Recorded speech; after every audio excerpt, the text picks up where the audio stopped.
2 months after the horrific rape and murder of two young sisters in Badaयूं, NDTV finds that many of the promises made to improve the safety of women there have not been fulfilled. The primary among them was a toilet for women of the village, so they won't be at risk going out to public fields. But as Tanima Biswas found, even this has not been done yet. A toilet at her doorstep, but she still has to walk to a field 200 meters away in the evening to relieve herself. 19-year-old Lakshmi lives just a few houses away from the residence of the teenage sisters in this Badaयूं village, who were allegedly raped and murdered in May this year.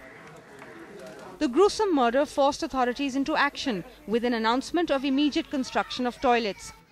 But now, 2 months on, the work is nowhere near completion. Young girls like Lakshmi have to take their mothers in tow to go to the fields. अब दीदी जाते हैं, सुबह को जाते हैं, शाम को जाते हैं, तो किसी को साथ लेके जाते हैं, अब डर तो लगता है फिर। Sulabh Shauchalaya says over 400 families do not have toilets in this village. They plan to build 100 toilets in total.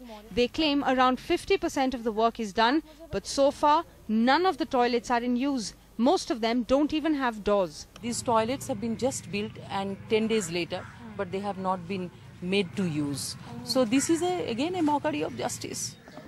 Sulabh says a lot of time was spent in selecting homes to build toilets, and the workload is too huge with the time allotted too little. Victim के घर के पास जो है सो शौचालय शुरुआत वहीं से किया गया था. इनिशियली वो लोगों ने मना कर दिया, इसलिए वहाँ देर से काम शुरू किया गया.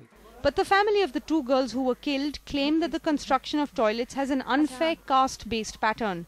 जो काम होते हैं वो प्रधान अपने जरिए से उधर बनवाने लगा, वो अपना बोर्ड बैलेंस देखने लगा हुआ.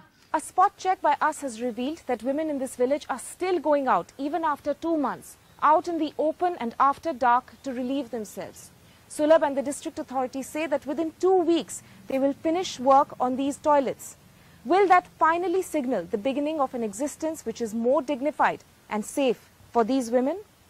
With camera person Ashok Mahalay in Badaयूं, Tanima Biswas for NDTV.